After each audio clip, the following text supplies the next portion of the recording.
ব্রাজিলকে হারিয়ে 2026 বিশ্বকাপের সবচেয়ে বড় চমকটি দিল আর্লিং হ্যাল্যান্ডের নরওয়ে দল। একদিকে যেমন মাঠে হ্যাল্যান্ড ওডেগার্ডরা মরণ কামড় দিলেন, ঠিক একইভাবে গোটা গ্যালারি জুড়ে দেখা গেল ভাইকিং রোয়ের গর্জন। काटू क्या अभी काटू? आप नहीं रुक जाएंगे। गेम कोई भी हो, पकड़ मजबूत होनी चाहिए। सीमेंट से पकड़ बनाए मजबूत। SRMB 550D TMT बार।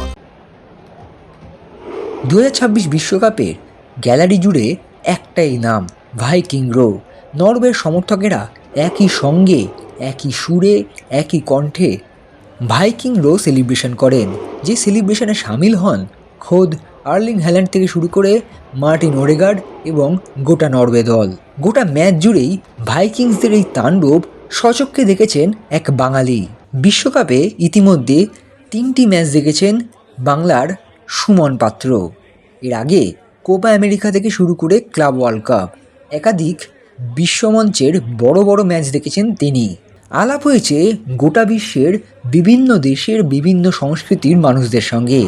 তবে ভাইকিংসরা যে একেবারেই আলাদা সে কথা নিজেই জানালেন।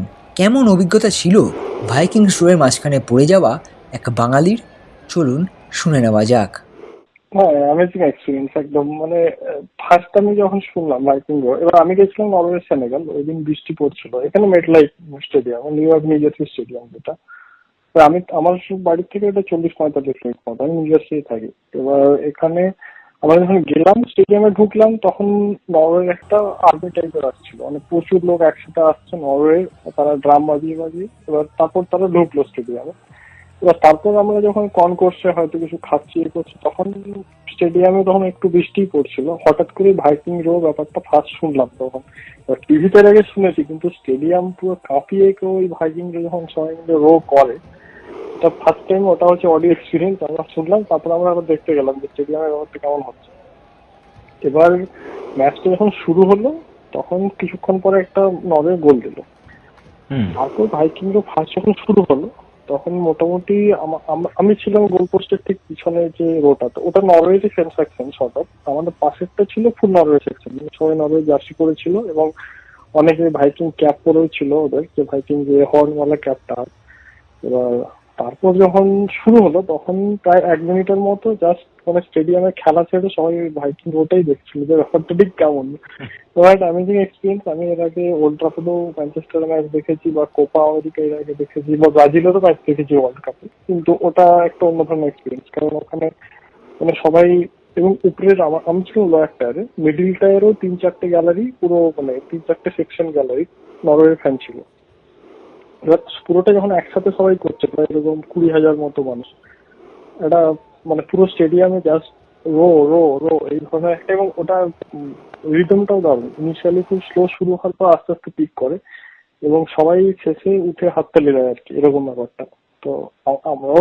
আচ্ছা, আপনি তো মানে চোখের সামনে, মানে একজন ভারতীয় চোখের সামনে নরওয়ের আহ, এই ভাইকিং রো দেখছেন, এবং কোথাও গিয়ে কি মানে আপনি যেহেতু মাঠে ছিলেন, মাঠের পরিবেশ দেখে কি মনে হয়েছে যে এই ভাইকিং রো এর যে একটা গর্জন, ভাইকিংসদের যে গর্জন, সেটা কি প্রতিপক্ষের ফুটবলারদের বা প্রতিপক্ষের সমর্থকদের একটা মানে চাপ সৃষ্টি করে বা নার্ভ কন্ট্রোল করতে পারে না, এরকম কি মনে হয় আপনার?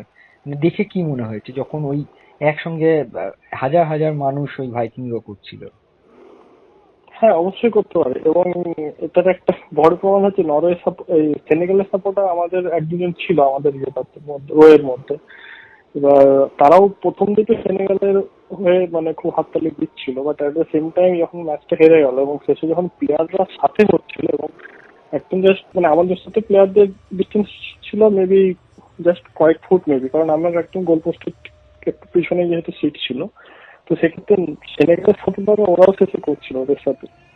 বিকজ মানে ব্যাপারটা হচ্ছে যে এটা মানে এতটাই দেখতেও ভালো এবং এট দ্য সেম টাইম হচ্ছে খুবই এনগেজিং আর কি। নরওয়ে সাপোর্টাররা এমন, নরওয়ে সাপোর্টাররা যখন করছে সেনেগালের সাপোর্টাররাও শেষের দিকে যোগ দিয়েছিল। অ্যাকচুয়ালি ওই মাঠে এগুলোতে যেটা হচ্ছে যে একদমই ডিজিটাল সাপোর্টার ছাড়া বিভিন্ন দেশের লোকজন আছে, তারা বিভিন্ন দেশ থেকে এসছে, এবং এই আড্ডা জাস্ট লাইক ওই ম্যাচটায় আমার দুজন ওই টাটান আর্মি স্কটল্যান্ডের, তাদের সাথে আলাপ হয়েছিল আর কি খেলা দেখতে গিয়ে।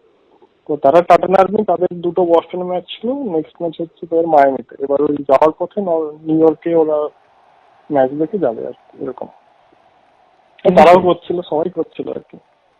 মানে সব মিলিয়ে বলা যেতে পারে যে বিশ্বকাপে বা আপনি কোপা আমেরিকা বিশ্বকাপ বা অন্যান্য ইউরোপীয় খেলাও দেখেছেন, কিন্তু নরওয়ের সমর্থকরা বলতে পারে ফুটবল বিশ্বে বা ফুটবল বিশ্বের গ্যালারিতে হয়তো অভিনব এবং এক প্রকার প্রতিপক্ষকে মানে 12th ম্যান হয়ে উঠেছে নরওয়ের, যারা প্রতিপক্ষের ফুটবলারদেরকেও চাপ একদম সৃষ্টি করছে। একদম, হ্যাঁ একদম। এবং ওদের জার্সিটাও প্রচন্ড ভালো দেখতে, মানে খুবই ভাইব্রেন্ট কালারের জার্সি, মানে রেড এবং ব্লু মিলে যে কালারটা, ওটা খুব ভাইব্রেন্ট। এবং মানে ওই সাপোর্টাররা যখন জাস্ট গোলের পিছনে এবং তার মিডলটার একটাও এতজন লোক ছিলেন আর কি স্পেসিফিকলি, তো সেই রেসপেক্টে এটা তো অবশ্যই একটা টিমের। এবং এটাই আমি ফার্স্ট টাইম হয়তো দেখলাম। আমি এর আগে হয়তো ইন্টারন্যাশনাল ম্যাচ প্রায় 20টার মতো দেখেছি বিভিন্ন স্টেডিয়ামে, বিভিন্ন Copa, club world cup, champions league, UEFA champions league বা এখানে ওয়ার্ল্ড কাপ যতগুলো দেখলাম, এটাই এক মনে হয় সব থেকে এই ধরনের ম্যাচ যেখানে মানে প্লেয়াররাও খুব কানেক্ট করতে চাইছিল আর কি শেষে। Extra time.